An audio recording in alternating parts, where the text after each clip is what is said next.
All right, we've talked about the lie, we talked about the truth, and now we talk about the cover up. Because let me tell you something, abuse doesn't just happen, it gets protected, it gets moved around, it gets paper over. It survives because the people in power decide it's easier to bury it than to confront it. And when it comes to churches, especially the biggest, most powerful ones in this country, they built entire systems to do exactly that.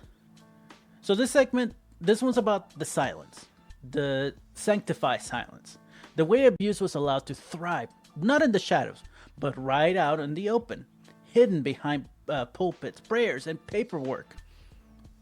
So let's talk about the steps churches, especially institutions like the Catholic Church and the SBC take when abuse allegations come up, because there's a formula, and once you see the pattern, you can't unsee it.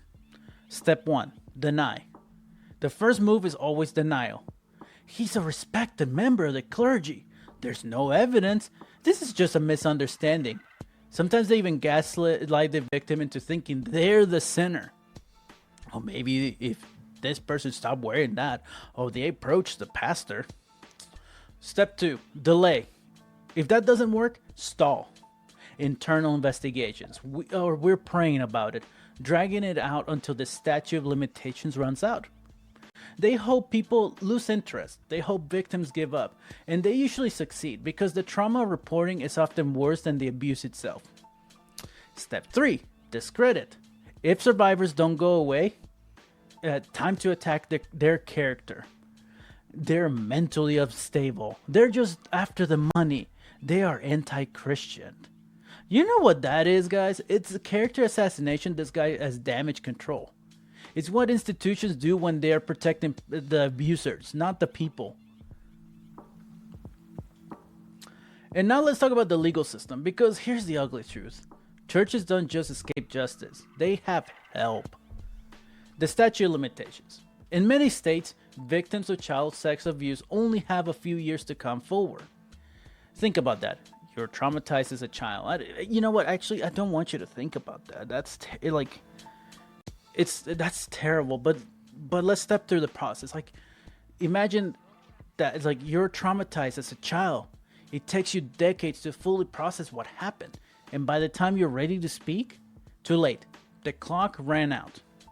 Some states have extended these limits, but you know who fought hard against that?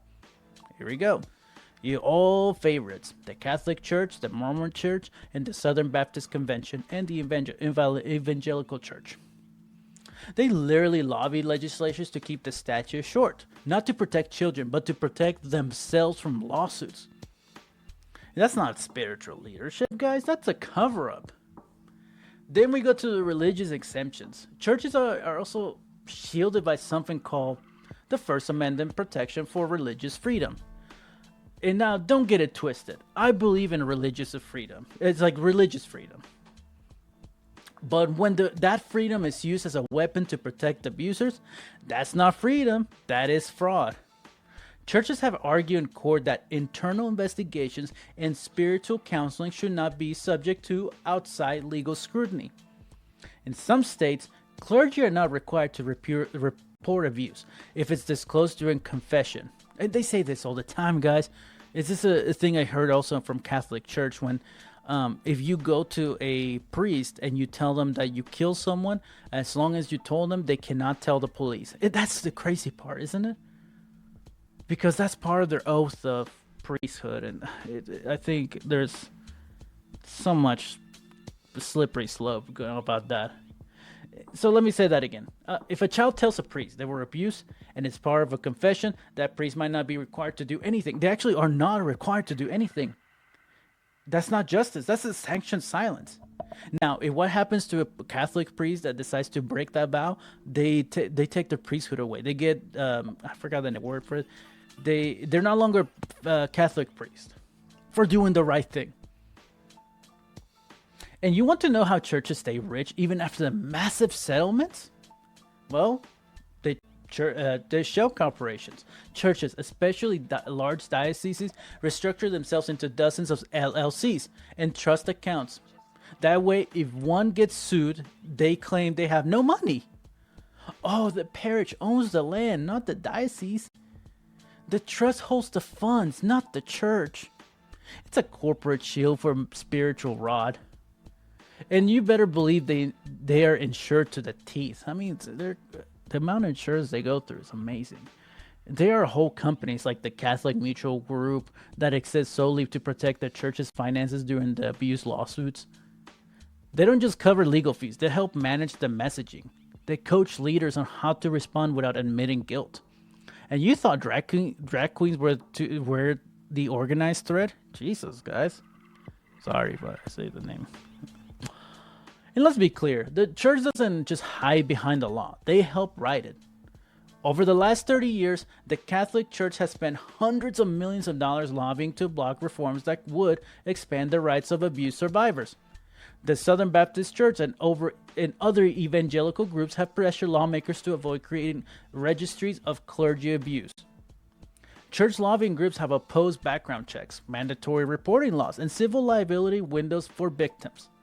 So the next time someone says, "Why didn't those kids come forward sooner?" maybe ask, why did the church spend millions to make sure they couldn't? And here's the part that hurts the most. The silence from inside the congregation.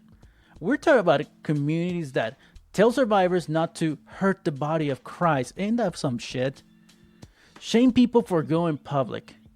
Ain't that some shit there too? Celebrate pastors who overcame false accusations. Gee, I've seen that too. God, it's ridiculous. Pray for the abuser's redemption while shunning the victims. And that one's common, guys. We see it not just in churches, but like a woman who survives a rape allegation or survives rape, but they don't disclose it like 10 years later. Then the people will say, "Oh, they're just there for the money." It's like, it's not just the churches, but it's ridiculous, man.